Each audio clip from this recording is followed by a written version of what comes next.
Appointment setting feels like the biggest hack in sales. If you had told me I was going to be able to make over $6,000 a month cold calling people and booking them for sales calls, I would not have believed you. Appointment setting is going to be one of the hardest things you're ever going to do online.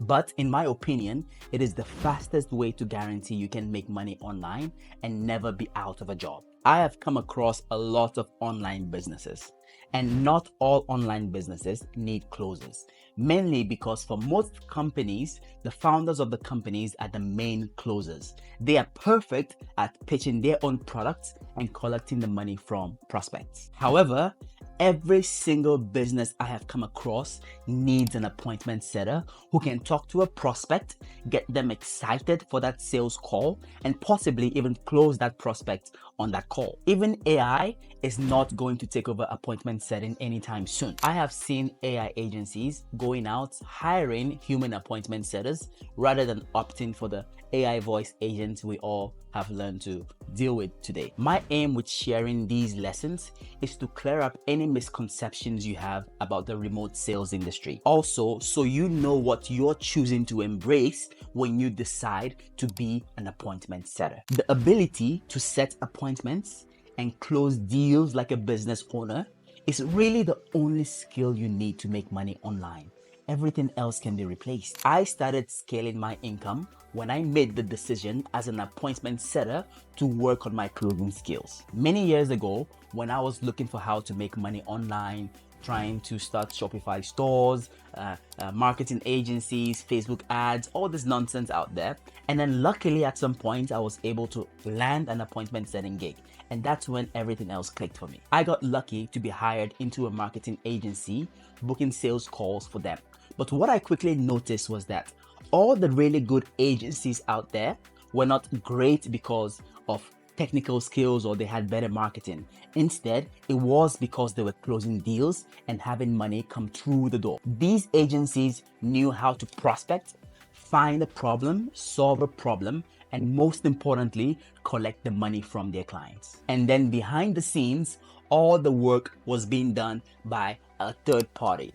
All the work was being outsourced, maybe to India, Pakistan, somewhere else in the world, while the agency continued focusing on closing deals. To me, it seemed like the successful agency model was get the clients through the door, add them to your portfolio, and then outsource the work to a third party. When you're able to source your own lead list, convince a prospect to get on a scheduled video call, the only next step is being able to skillfully and masterfully collect the money from the prospect. According to the US Bureau of Labor Statistics, over 50% of businesses fail in the 5th year, all because of a lack of sales. Therefore, if you can master this skill of appointment setting and possibly even remote closing, you are literally 50% of the reason why any business should succeed. So, if you are thinking of being an entrepreneur, this is the only skill that you need to master and double down on. Remember, nothing happens until a sale is made. My opinion is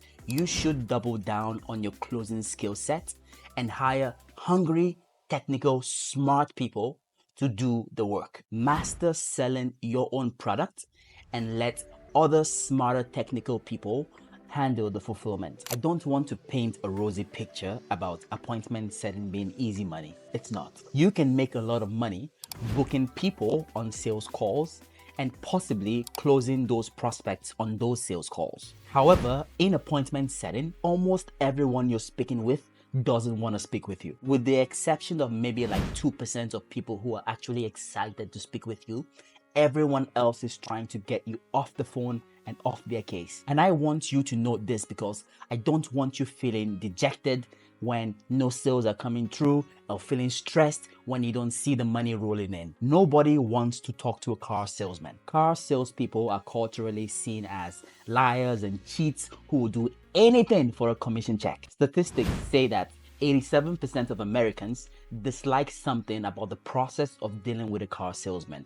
mostly because they don't want to negotiate or feel like they're being pressured into something that they do not want. As an appointment setter, remember you are the car salesman of the remote sales industry. You're always interrupting someone's day and forcing them to talk to you. Whether it is by phone or by text, you're taking someone's attention away from what they're working on and getting them to focus on what you want to focus on. Pretty much skillfully getting prospects to spend time with you. And the technique I learned from Jeremy Miner, which is disarming your prospects throughout the sales call. When you get on the phone with someone, they cannot see you as a salesperson, especially within the first 10 to 20 seconds. If they get the feeling that you're interrupting their day to get your commission check, the game is over. In fact, in certain cases, the moment they feel like you're a salesperson, within that first 10 or 20 seconds, it doesn't matter what you say, they've tuned you out. You could even be promising them a Lamborghini.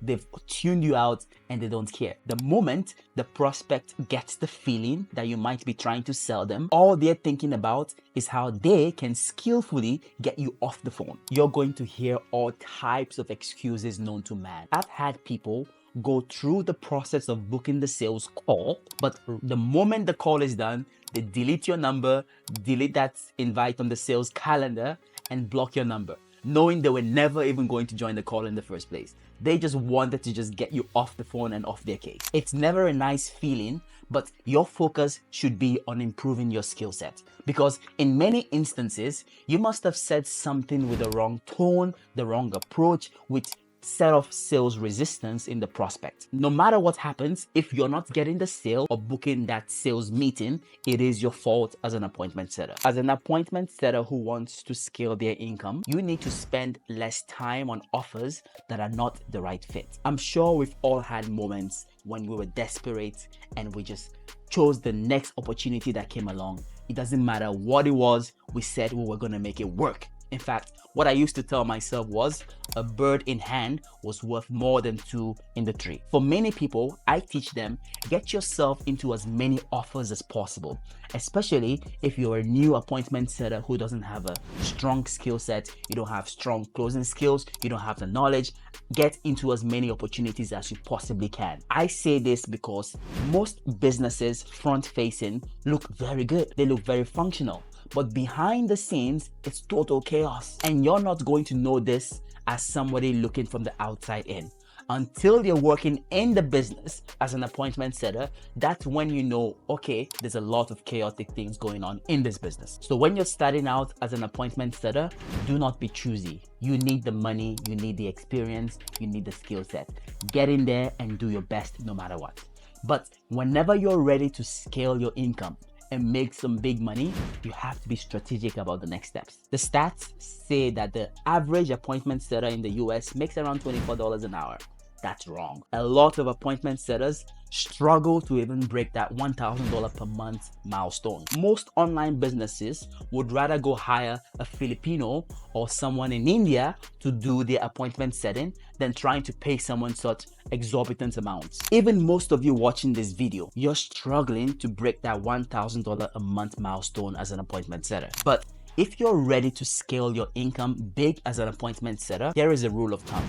Do not sell any offer that is less than $7,000. You cannot afford to waste time on offers that are not a good fit, especially when you have the right skill set to kill it in the marketplace. The same time and energy you're going to spend selling a $500 product is the exact same amount of time and energy that you need to sell a $10,000 product.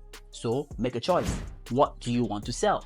I say go for the higher ticket product. If you're closing for packages that are much more expensive, now it's easier for you to get to $5,000 a month and maybe even $10,000 a month. But you cannot do this until you've made the decision to focus on your closing skill set and become an amazing remote closer. I will always be a big supporter of appointment setting as the most primary skill you need to make money online. I also want you to succeed and not waste as much time as I did. So if you're someone who's looking to break into the appointment setting world, or you're intermediate, or let's say you're an expert looking for how next to improve, well, reach out to me. I can help you really fix things together. If you're new, I can help you get an offer. If you're experienced, I can coach you on how to get better as an appointment setter.